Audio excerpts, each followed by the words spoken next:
এইভাবে একবার পালং শাক রান্না করে দেখুন, কাদা চিংড়ি দিয়ে খেতে খুব টেস্ট হয়। দেখতে থাকুন। গরম জলে পালং শাকটা 2 মিনিট ভাপিয়ে নিয়ে এটাকে একটু পেস্ট করে নেব। আদা, রসুন, কাঁচা লঙ্কা, শুকনো লঙ্কা পেস্ট করে নিলাম। 5 ফোড়ন, শুকনো লঙ্কা, তেজপাতা ফোড়ন দিলাম।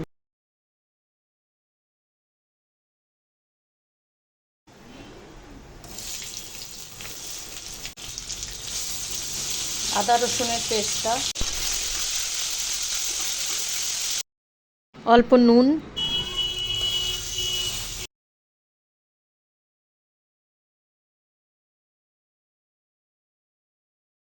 এখানে আমি শাকটা দিইনি, শুধু জাস্ট মিক্সড ধোয়া জলটা দিয়েছি। দিলাম হলুদ, ধনের গুঁড়ো, জিরের গুঁড়ো,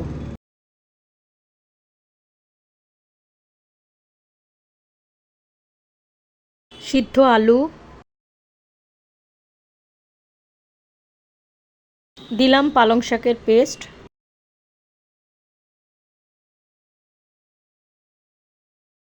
দিয়ে দিলাম কাদা চিংড়িটা, দিলাম সামান্য নুন, আগে একবার দিয়েছিলাম, সামান্য চিনি, গরম মশলা, একটু নাড়াচাড়া করে ঢেকে দেবো কিছুক্ষণ।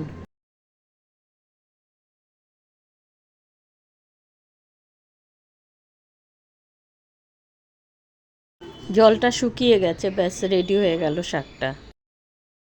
গরম ভাত, রুটি, পরোটা সব দিয়ে খেতে খুব ভালো লাগে। প্লিজ বন্ধুরা, ভিডিওটা ভালো লাগলে লাইক কমেন্ট করবেন। আমি নতুন, আপনাদের সাহায্যের খুব প্রয়োজন।